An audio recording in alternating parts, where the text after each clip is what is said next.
general, počasna četa postoje Novarska, kordira kapetan Željko Gagus.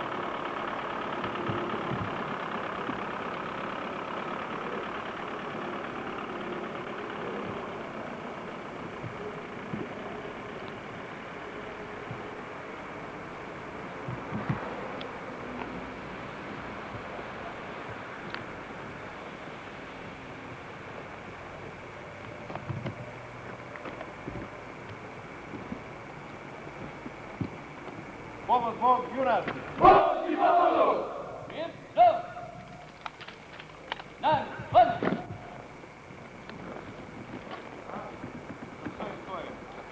Nisu česti. Sve je vladimo. Prvi put je malo to.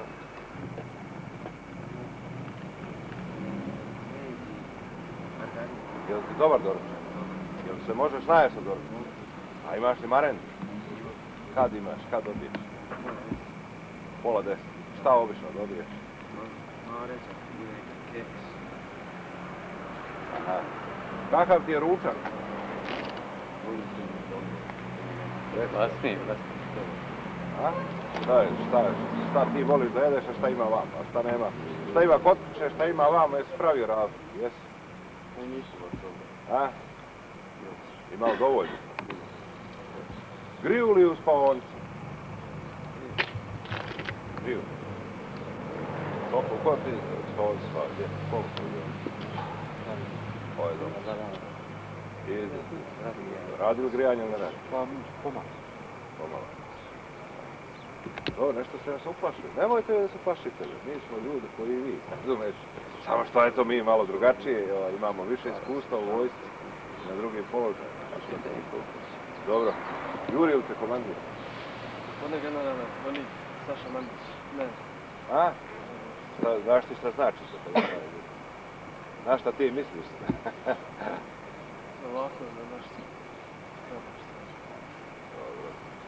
Dobro, moj. Zdravo bili, vidimo se. Živjelo. Idemo.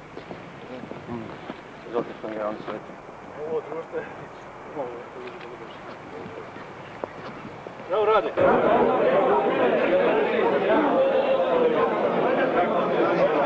Ja sam vidio sastav koji ovdje bio bez pravaca, ovo je bio bez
Neka je veća slava i Bog dušu da ih prosti. Slava je!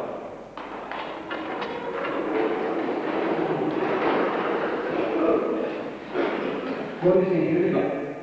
U prvom delu koje su već započeli ovdje u ovoj sali dočekom ratnih zastava i po završetku ovog dijela listoća ratnih zastava idemo svi zajedno na stadion da napravimo jednu zajedničku fotografiju da ostane za uspomenu. Po završetku tog dijela ukrcavamo se u autobuse i odlazimo svi zajedno na svoju postavnicu na Novom groblju gdje ćemo položiti cvijeće našim junacima i dati dužnu počast. A po završetku tog dijela svi se zajedno vraćamo organizovano u Kasarnu Kozara. Po dolasku ovdje u Kasarnu Kozara uzimamo svi svoja vozila i odlazimo u restoran Ada, gdje ćemo nastaviti naše druženje. A tu smo planirali da ispratimo naše starešine koji su otišli u penziju i prekomanu.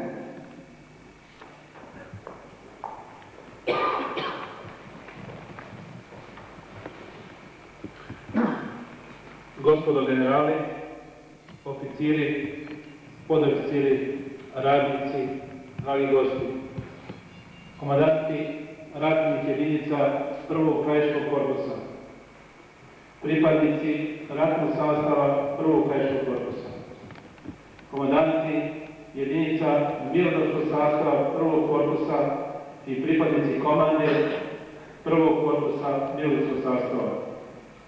Želim sve vas prisutne da pozdravim u ime svih pripadnika prvog korpusa Vojske Republike Srpske i svoje lično ime. Svima vama želim dobrodošlicu, želim da se prijatno osjećate na ovom našem drugom po redu zajedničkom susretu mirnodopskog i ratnog sastava. Mislim da je sa ovim sve rečeno. Hvala vam što ste se odazvali, a naš sljedeći susret i svi naši sljedeći susreti bili bi 28. maja u 11 sati na ovom mjestu i više bez pozivnica. Hvala vam pažnju.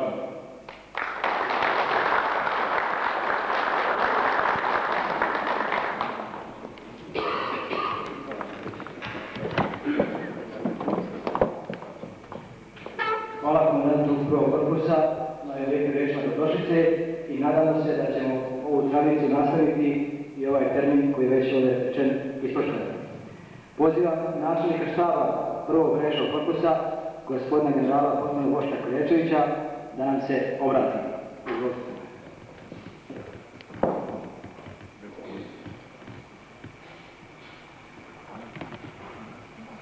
Poštovani komandanti i starešine, dozvolite mi pre svega da vas najtoplije i najsrdačnije pozdravim i da vam zaželim mnogo zdravlja i lijepih trenutaka u vašem zajednom poslu. Ja verujem da bi vi i ja više volili da sada na ovom mjestu se obrati naš komandant, ratni komandant koji nas je vodio i koji je komandovao s nama, ali situacija i život je takav i mora da ide dalje. Dozvolite mi posebno da se zahvalim sadašnjoj komandi prvog korpusa i generalštabu svakako uz njihovu, što da kažem, saglasnost, što su nam omogućili ove trenutke da se mi zajedno danas ovdje sastanemo i da se vidimo. Nemojte biti mnogo veliki kritičari i da dajemo neke primjedbe. Za mene, a verujem i za većinu vas, najvažnije je jedno druženje i da se sastanemo i da nam ovo druženje i ova naša akcija bude i u budući. Htio bi vas još obavestiti da je jedna delegacija, koja sam i ja bio, je otišla i na grob našeg komandanta, generala Palića, položili smo venec, tako da znate i to. A ovo što je komandant general Đukić rekao, jedan formiran, tako da kažem sada, odbor je upravo takvu inicijativu imao da nama bude taj datum u maju, znači 28. gdje bi se mi ovako sastajali. Nemoj da nam zavisi od donatora ni od koga, nego samo neka to zavisi od nas. Niko nas ne može spriječiti. Ja naravno ovo neću ni jednu reč da kažem o politici, neću ni o reorganizaciji, neću ni o čemu, ali vama svima hoću da se zahvalim na jednom profesionalnom obavljenom poslu.